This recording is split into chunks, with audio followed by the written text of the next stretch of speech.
Mes bien-aimés, lire, entendre et partager la parole est une vraie bénédiction. Et aujourd'hui, c'est en psaume au chapitre 32 et au verset 3 à 5 que la parole est annoncée. Soyez les bienvenus.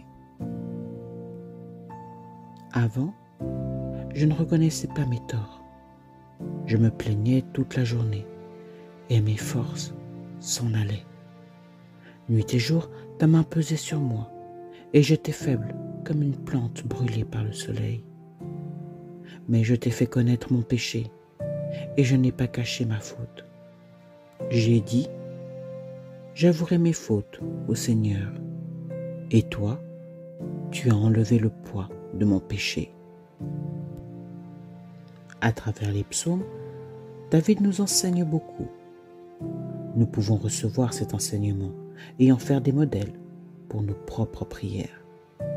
Le psaume 32 nous explique comment être un homme heureux et droit lorsque nous demandons pardon à Dieu. Il nous rappelle que le Seigneur ne tient pas compte de nos fautes et qu'il pardonne. Mes bien-aimés, reconnaître nos fautes et nos péchés auprès de l'Éternel est l'une des actions à entreprendre pour se rapprocher de Dieu. Rappelons-nous de la prière du Notre Père, apprise par Jésus. La rédemption en fait partie. C'est reconnaître avant tout que l'on a blessé le Père et que nous avons peut-être aussi blessé un proche, voire nous-mêmes.